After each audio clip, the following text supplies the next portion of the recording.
ಏಯ್ ಕರಿಯ ನಿಧಾನ. ಏನು ಜೀವ, ಕೃಷ್ಣ ಲವ್ ಫೇಲ್ಯೂರ್ ಆಗಿ ಪಾಯ್ಸನ್ ತಗೊಂಡ್ಬಿಟ್ಟಿದ್ದಾನೆ. ಅವ್ನ್ ಸೀರಿಯಸ್ ಆಗಿ ಹೇಳ್ತಿದ್ರ ನಕ್ಯಲ್ಲಪ್ಪ. ಏಯ್ ಅವ್ನ್ ಪಾಯ್ಸನ್ ತಗೊಂಡಿದ್ ನನ್ ಮುಂದೆನೆ ಕಣ. ಏಯ್ ಕೊಡ. ಪಾಯ್ಸನ್ ಬೇಡ, ಹೊಡೆದಾಕ್ ಬೇಡ ಜೀವ.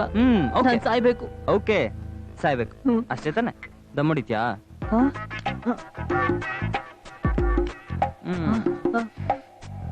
ಎಷ್ಟು ವರ್ಷದಿಂದ ಲವ್ ಮಾಡ್ತಿದ್ಯಾ?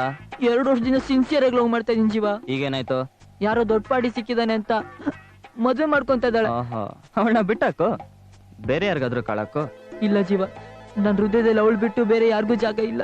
ಹೇ ಗೂಬೆ, ಹಾರ್ಟ್ ಅನ್ನೋದು ನಮ್ಮ ಬಾಡಿಗೆ ಬ್ಲಡ್ ನ ಪಂಪ್ ಮಾಡೋ ಆಫ್ಟರ್ ಆಲ್ ಮಿಷಿನ್ ಕಣೋ. ಅದಕ್ಕೆ ನಾವು ಮೊದ್ಲೇ ದಮ್ ಹೊಡ್ದು ಗುಂಡ್ ಹೊಡ್ದು ಅರ್ಧಕ್ಕರ್ಧ ಹಾಳು ಮಾಡಿದೀವಿ. ಅದಕ್ಕೆ ಪ್ರೀತಿನೂ ಸೇರಿಸಿ ಇನ್ನೂ ಹಾಳು ಮಾಡ್ತಾ ಇದ್ಯಾ. ಗುಡ್, ತಗೋ ತಗೊಳ್ಳೋ. ಬಾಯ್, ಹ್ಯಾಪಿ ಜರ್ನಿ. ನೀನ್ ಮನ್ಸ್ ಮಾಡಿದ್ರೆ ಅವ್ನ್ ವಿಷ ಕೊಡಿದಿನ ತಡಿಬಹುದಾಗಿತ್ತು ಕಣೋ. ಅದಕ್ಕೆ ಒಂದ್ ದಮ್ಮಡಿ ತನಕ ಟೈಮ್ ಕೊಟ್ಟೆ. ಒಂದ್ ದಮ್ಮಡಿಗೆ ಎಷ್ಟು ನಿಮಿಷ ಮಾಡಬೇಕು? 3 ನಿಮಿಷ. ಮೈಂಡ್ ಚೇಂಜ್ ಮಾಡಕ್ಕೆ 1 ಸೆಕೆಂಡ್. ಅವ್ನ್ ಮೈಂಡ್ ಚೇಂಜ್ ಮಾಡ್ಲಿಲ್ಲ, ಹ್ಯಾಪಿ ಜರ್ನಿ ಹೇಳ್ಬಿಟ್ಟು ಬಂದೆ. ಏನೋ ಇದೆಲ್ಲ ಡವ್ ಕಣ. ಅವ್ನ್ ಕುಡ್ದಿದ್ದು ತಿಗ್ನೆ ಹೊಡಿಯೋ ಔಷಧಿ, ಅದಕ್ಕೆ ತಿಗ್ನೇನೆ ಸಾಯಲ್ಲ, ಇನ್ನ ಅವ್ನ್ ಸಾಯ್ತಾನ? ಹಾಸ್ಪಿಟ್ಲಲ್ಲಿ ಡಾಕ್ಟರ್ ಆಗ್ತಾರೀಗ ಪೈಪ್ ಬಾಯ್ನಲ್ಲಿ ಪಾಯ್ಸನ್ ತೆಗಿಯಕ್ಕೆ. ಆಗ ಗೊತ್ತಾಗುತ್ತೆ ಅವನಿಗೆ ಸೂಸೈಡ್ ಅಂದ್ರೆ ಏನು ಅಂತ. ಮತ್ತೆ ಲೈಫಲ್ಲಿ ಸೂಸೈಡ್ ಕನ್ಸು ಬರಬಾರ್ದು. ಏನೋ ಓಕೆನಾ?